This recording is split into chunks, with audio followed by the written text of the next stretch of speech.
자, 하나님 앞에서라는 말씀을 가지고 이 시간 여러분들과 은혜를 나누고자 합니다. 지난 시간 우리는요, 언약궤를 예루살렘으로 옮기는 과정에서 우사가 죽게 된 사건을 살펴보았습니다. 다들 충격을 받으셨는지 나가시면서 우사의 죽음의 안타까움을 표현하셨어요.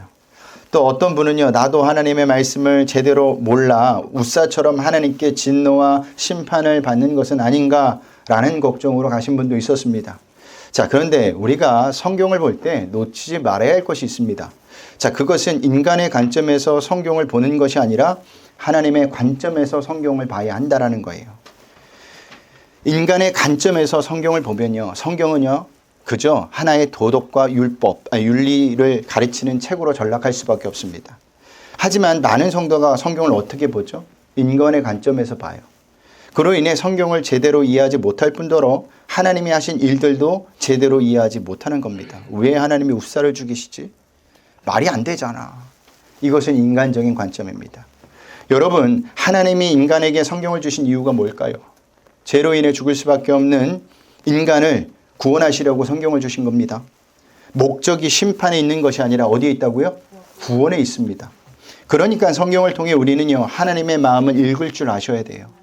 예를 들면 이런 겁니다. 부모인 우리는요, 종종 말 안 듣는 자녀에게 어떻게 말합니까? 그럴 거면 집 나가버려. 나가 살아. 라고 이야기합니다. 그 말의 의미가 뭐예요? 집을 진짜 나가라는 겁니까? 아니죠. 그렇게 하지 말라는 거죠. 그런데도 그 말을 듣고 진짜 나가는 자녀가 있다면 그것은요, 그 부모의 마음을 모르는 겁니다. 여러분, 부모의 마음은요, 항상 자녀가 잘 되는 게 있을까요? 안 되는 데 있을까요? 잘 되는 데 있어요. 하나님도 마찬가지입니다. 그렇다면 성경을 통해 진노와 심판을 보여주신 이유가 무엇일까? 회개하라는 겁니다. 잘못된 곳에서 돌이키라는 거예요. 진짜 진노와 심판을 통해 멸망시키려는 것이 아니라 살리려고 우리에게 경고하시는 겁니다. 보세요. 사실 우리는요, 죄로 인해 진노와 심판을 받아 죽을 수밖에 없는 존재입니다. 하지만 하나님이 어떻게 하셨어요? 살 길을 마련해 주셨습니다. 그 살 길은요, 독생자 예수 그리스도를 보내셔서 우리를 대신하여 십자가에 못 박혀 죽게 하시고 3일 만에 부활하게 하셨다라는 거예요. 그 하나님의 은혜 덕분에 지금 우리가 살 길을 얻고 이렇게 예배를 드리고 있는 겁니다. 자, 그런데도 우리는요, 자꾸만 하나님의 은혜에 무엇을 보태려고 하죠. 왜 보태려고 합니까? 그래야 복을 받을 수 있다고 생각하기 때문입니다. 그래서 어떻게 하죠? 열심을 부린다고 했죠. 아니에요. 하나님의 은혜에 그 어떤 것도 보탤 것이 없어요. 여러분, 하나님이 우리에게 주신 은혜는 완전합니다. 하나님이 우리에게 주시는 구원은 완전한 거예요. 그것이 지난주 마지막 절 말씀이었습니다. 오늘 본문은 아니지만 11절 한번 다시 한번 볼까요? 다 같이 읽겠습니다. 여호와의 개가 가젯 사람 오베데돔의 집에 석 달을 있었는데 여호와께서 오베데돔과 그의 온 집에 복을 주시니라. 아멘.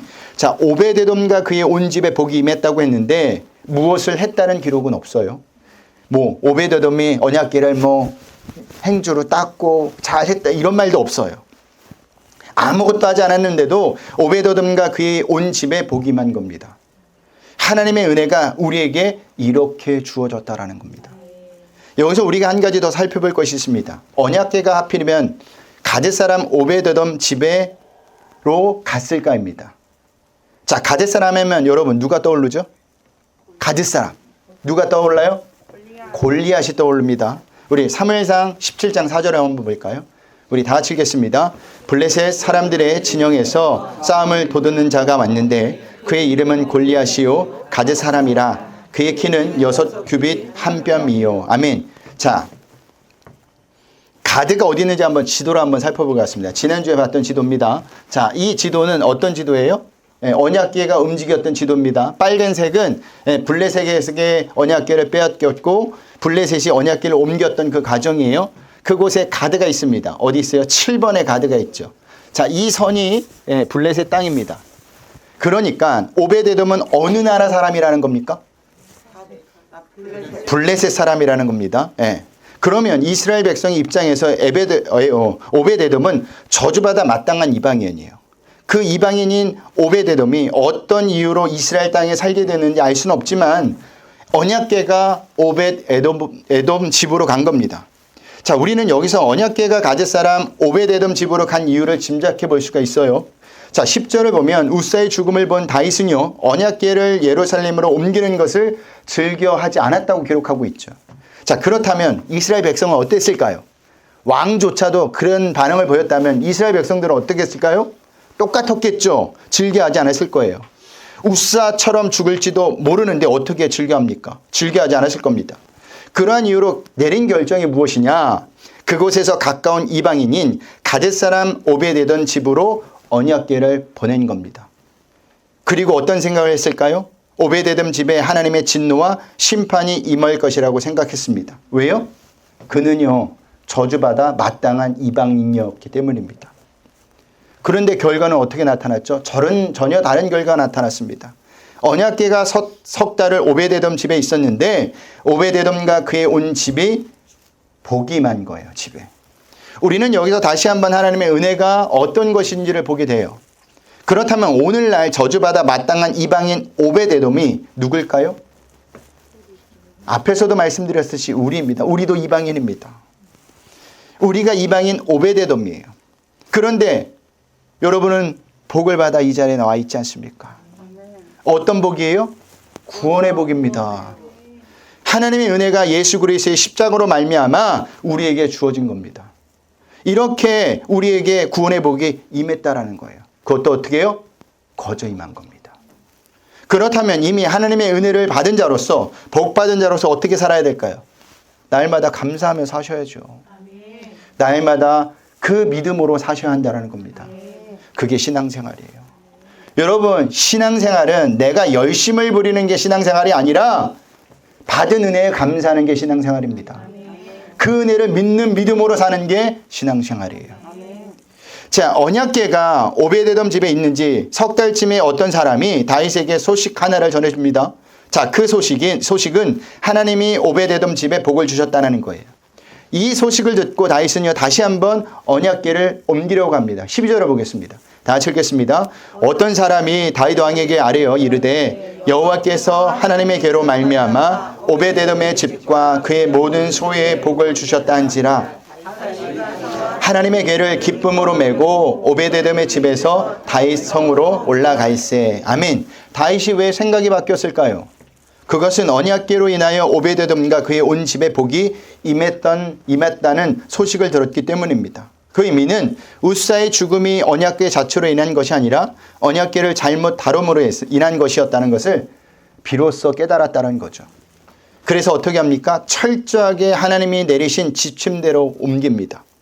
자, 오늘 본문에는 잘 나타나 있지 않지만 오늘 본문과 같은 내용을 다루고 있는 역대상 15장을 보면 아주 자세하게 기록되어 있어요. 집에 가셔서 역대상 15장을 꼭 읽어보시길 바랍니다. 이래도 까먹을 거예요. 역대상 15장입니다. 꼭 읽어보세요. 그 중에서 우리가 3절만 한번 보고 가겠습니다. 역대상 15장 13절에서 15절 말씀입니다.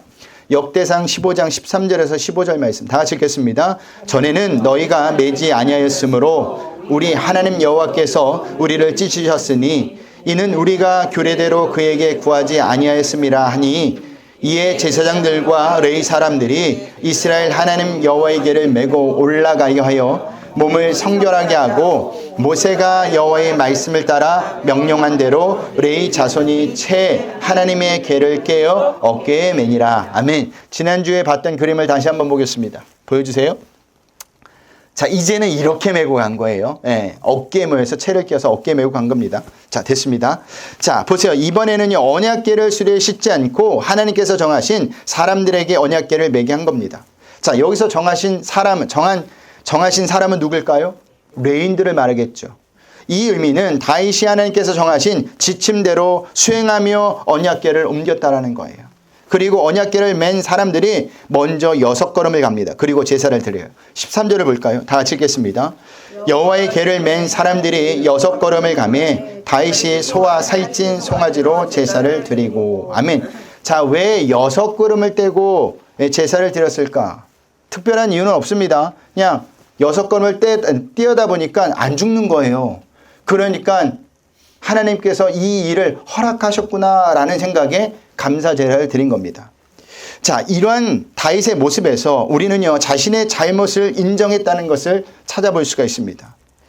여러분, 사람이요, 자기 잘못을 인정하기가 쉽습니까? 어렵습니까?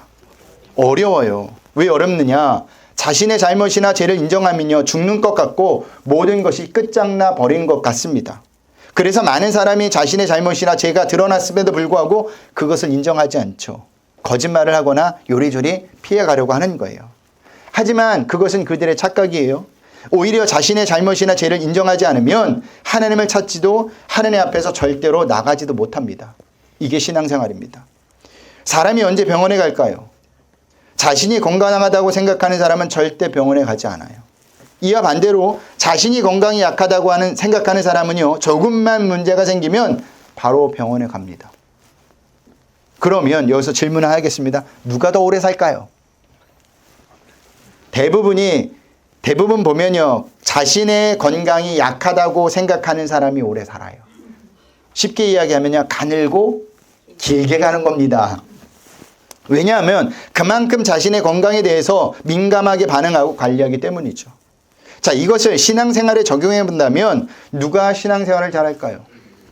자신의 잘못이나 죄를 인정하고 받아들이는 사람들이 신앙생활을 잘하는 겁니다. 그들은요, 자신의 모습을 보면서 구원의 답이 없는 것을 깨달아요. 그때 어떻게 할까요? 자신을 구원할 수 있는 존재, 예수님을 찾게 된다는 겁니다. 그래서 예수님도 바리새인들을 향하여 이렇게 말씀하신 겁니다. 마태복음 9장 12절을 볼까요? 마태복음 9장 12절입니다. 다 같이 읽겠습니다. 예수께서 들으시고 이르시되 건강한 자에게는 의사가 쓸데없고 병든 자에게야 쓸데있느니라. 아멘. 그러므로 우리가 죄를 지었다면 빨리 그것을 인정하는 것이 좋은 겁니다.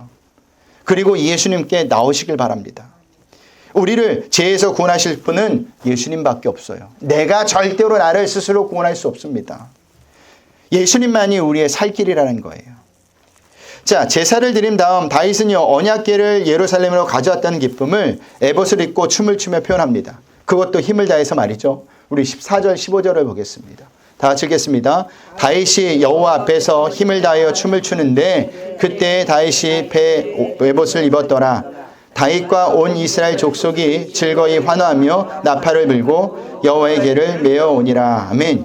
여기서 다윗의 춤을 묘사하는 히브리어 메카르 케르는요, 구약 성경에서 여기만 나오는 단어인데 어떤 표현을 쓰는 거냐면 뛰는 춤이나 회전하는 춤을 가리킵니다. 막 빙빙 도는 거 있죠. 예, 그런 춤을 이야기해요.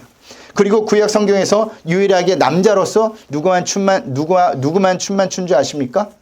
다윗만 췄어요. 다윗만. 그런데 다윗이 누구 앞에서 힘을 다하여 춤을 췄죠? 여호와 앞에서, 하나님 앞에서 췄습니다. 다윗의 이러한 모습은요, 하나님과 다윗과의 관계를 모르는 사람은 이해하기가 힘든 모습이에요. 보세요. 다윗의 이런 모습을 보고 미갈은 다윗을 어떻게 여기죠? 업심여깁니다. 우리 16절을 볼까요? 다 같이 읽겠습니다. 여호와의 궤가 다윗성으로 돌아올 때 사울의 딸 미갈이 창으로 내려보다가 다윗 왕이 여호와 앞에서 뛰놀며 춤추는 것을 보고 심중에 그를 업신여기니라. 아멘. 자, 왜 업신여기느냐? 하나님과 다윗과의 관계를 모르기 때문입니다. 세상 사람들이 우리 신앙생활하는 것을 왜 업신여길까요? 왜 꼴보기 싫어할까요? 우리와 하나님과의 관계를 모르기 때문입니다.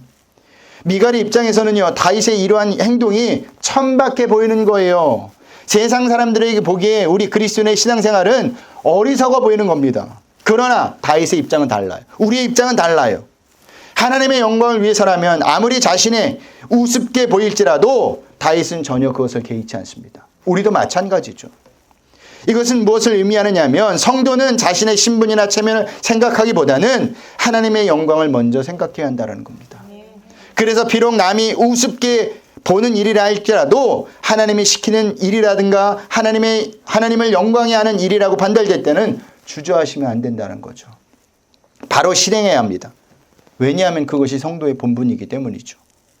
성도의 존재의 목적은 무엇입니까? 하나님께 영광 돌리는 겁니다. 하나님을 영화롭게 하는 거예요. 성도에게 이보다 더 중요한 것은 없어요. 우리는 이러한 모습을 노아의 경우에서도 찾아볼 수가 있죠. 노아는 하나님의 지시를 받아 멀쩡한 날에 비가 온다며 방주를 만듦으로 인해 사람들로부터 수많은 조롱을 받습니다. 그러나 그는 남들이 조롱하는 것에 아랑곳하지 않고 몇 년 동안 방주를 만들죠?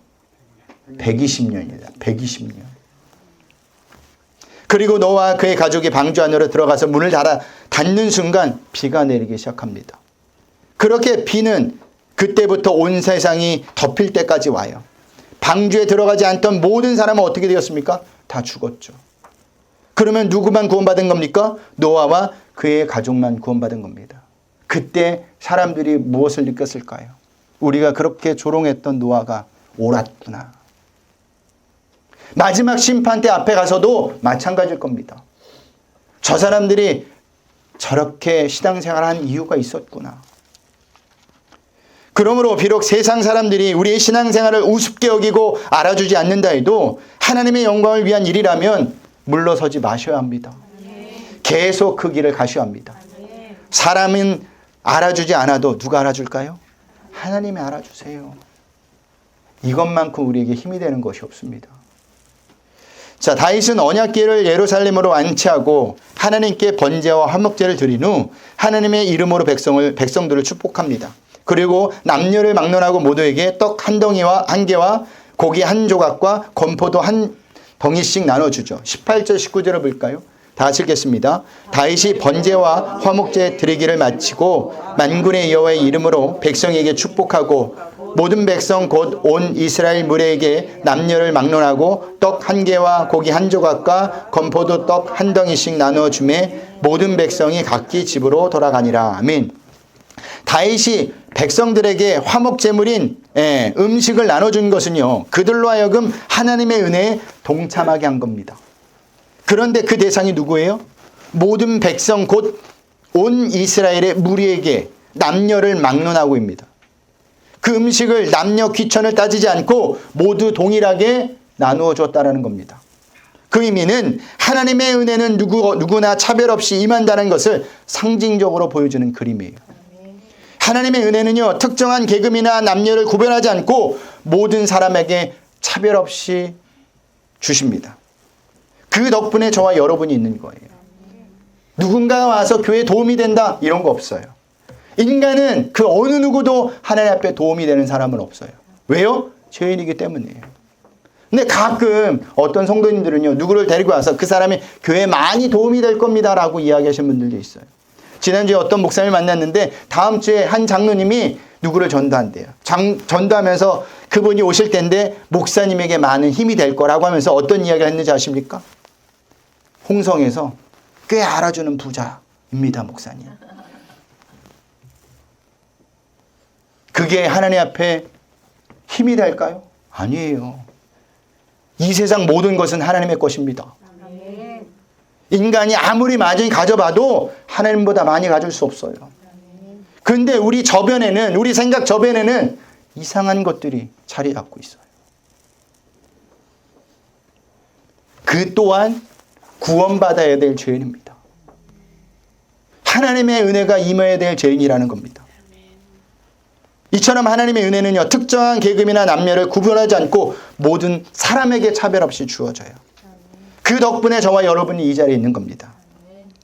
그러므로 우리도 복음을 전할 때 나와 상관이 있다고 전하고 나와 상관이 없다고 전하지 않는 것이 아니라, 또한 교회에 도움이 될 것 같고 도움이 되지 않을 것 같고 이런 생각을 하는 것을 생각하며 전하는 것이 아니라 차별 없이 모든 사람에게 복음을 전하셔야 합니다. 왜요? 우리도 차별 없이 복음을 복음의 은혜가 임해졌고 그들도 또한 그렇게 받아야 되기 때문입니다. 이것을 반대로 생각한다면 어디까지 갈 수 있느냐 하면 모든 사람은 하나님 앞에서 죄인이라는 겁니다. 이 세상에 죄인 아닌 사람은 아무도 없어요. 마틴 로이드 존스 목사님이 주일 아침 옥스포드 대학의 한 채플에서 설교를 한 적이 있었다고 합니다. 자, 설교를 마치고 강단에서 내려오기도 전에 학장 부인이 달려와서 이렇게 말을 했대요. 정말이지 이건 이 예배당 역사상 최고의 놀라운 일입니다. 그러자 목사님이 무슨 말씀입니까? 라고 물었더니 학장 부인이 이렇게 대답했대요. 지금까지 우리를 죄인 취급하며 설교하신 분은 목사님이 처음입니다. 그러면서 말을 이어가는데 이 교회 옥스포드 안에 있다 보니 여기 오시는 설교자마다 우리를 대단한 지성으로 생각해서 특별히 지적이고 학문적인 설교를 준비하느라 수고한 티가 역력했습니다. 안타깝게도 그분들은 처음부터 그다지 지적이지 못한 모습을 볼 때가 많았습니다. 그런데 또 자신의 학식과 고향을 마지막 한 방울까지 다 짜내려고 했기 때문에 우리는 그 설교에서 아무것도 얻지 못할 뿐만 아니라 아무 감동도 갖지 못했습니다. 아마 그분은 옥스퍼드 안에 살고 있는 우리 역시 죄인임을 모르셨던 것 같습니다 라는 말을 했다라는 거예요. 여러분, 세상 모든 사람은요 이처럼 죄인 아닌 사람이 하나도 없어요. 교회에 들어와 있는 우리 또한 여전히 죄인이에요. 그렇다면 죄인인 우리에게 필요한 것이 무엇일까요? 좋은 말이 아닙니다. 좋은 정보도 아니에요. 죄인에게 필요한 것은요 오직 하나님의 은혜인 예수 그리스도밖에 없는 줄 믿으시길 바랍니다. 왜냐하면 예수 그리스도가 아니면 모든 인간은 죄 때문에 지옥에 갈 수밖에 없기 때문이죠. 이것이 복음의 진리예요. 우리 또한 지옥으로 달려가고 있는 세상 사람들에게 그러면 무엇을 전해야 될까요? 부자 되는 방법, 건강해지는 방법, 자녀 교육 잘 시키는 방법이 아니라 하나님의 은행이고 진리이신 예수 그리스도를 전하셔야 한다는 겁니다. 예수 그리스도만이 당신의 죄를 사하실 수 있는 유일한 분이세요. 예수 그리스도만이 지옥으로 달려가 있는 당신을 구원할 수 있는 유일한 분이십니다. 예수 그리스도만이 모든 사람을 구원하실 수 있는 유일한 분이십니다 라고 전하셔야 한다는 겁니다. 그렇게 다윗은 모든 백성을 축복하고 가족에게 축복하러 들어옵니다. 그때 미갈은요 다윗을 업신여겼던 마음을 다윗을 보자마자 드러내요. 우리 20절에서부터 23절을 볼까요? 다 같이 읽겠습니다. 다윗이 자기의 가족에게 축복하러 돌아오매 사울의 딸 미갈이 나와서 다윗을 맞으러 이르되 이스라엘 왕이 오늘 어떻게 영원하오신지 방탕한 자가 염치 없이 자기의 몸을 드러내는 것처럼 오늘 그의 신복의 계집종의 눈앞에서 몸을 드러내셨도다 하니 다윗이 미갈에게 이르되 이는 여호와 앞에서 한 것이라 내가 내 아버지와 그의 온 집을 버리시고 나를 택하사 나를 여호와의 백성 이스라엘의 주권자로 삼으셨으니 내가 여호와 앞에서 뛰놀리라. 내가 이보다 더 낮아져서 스스로 천하게 보일지라도 내가 말한 바 계집종에게는 내가 높임을 받으리란지라. 그러므로 사울의 딸 미갈이 죽는 날까지 그에게 자식이 없으니라. 아멘.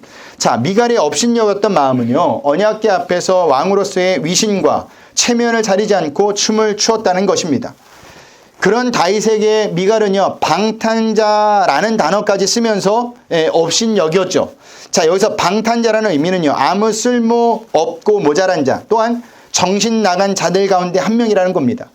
그러니까 미갈은 언약궤 앞에서 춤을 추는 다윗을 아무 쓸모 없는 정신 나간 자의 모습으로 봤다라는 거예요. 그러니 업신여긴 거죠. 미갈이 왜 이렇게 본 것이죠? 하나님이 아닌 자신의 체면을 먼저 생각했기 때문입니다. 그래서 하나님 앞에서의 다윗을 생각한 것이 아니라 백성들 앞에서의 다윗만을 생각한 겁니다. 자기 남편인 다윗이 왕이라는 채통을 지킴으로써 백성들 위해 군림하기를 원했던 것이죠. 왜 다윗에게 이런 모습을 원한 것이죠? 왕의 채통이 곧 누구의 채통이에요? 왕비의 채통이기 때문입니다.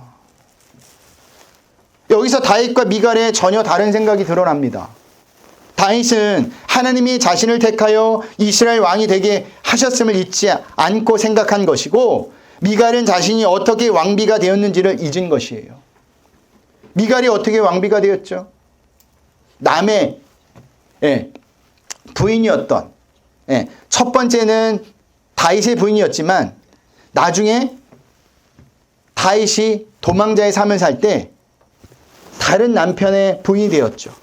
근데 다윗이 불러줍니다.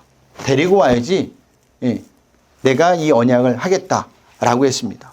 그러니까 다윗이 불러주지 않았다면 왕비의 자리에 있을 수 없었습니다. 그렇다면 미갈은 자신을 불러준 다윗 앞에서 감사함이 있어야 하는데 그러지 않고 다윗을 업신여겼다는 것은요 자신을 불러준 하나님 다윗의 은혜를 잊어버렸다는 거예요. 그런데 우리 또한 미갈과 같은 생각을 가지고 삽니다. 우리가 구원받은 것은 전적인 하나님의 은혜죠. 하나님이 택하시고 부르신 결과예요.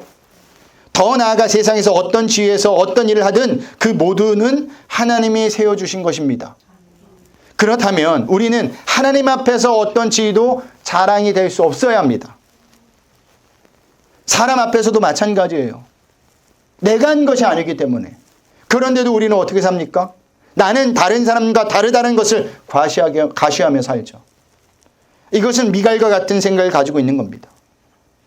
그렇기 때문에 우리는 하나님 앞에서 내가 누구인가를 잊지 마셔야 합니다. 우린 모두 죄로 인해 죽을 수밖에 없던 자였어요.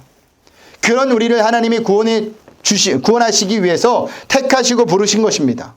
그리고 당신의 백성으로 일컬음을 받게 하신 거예요.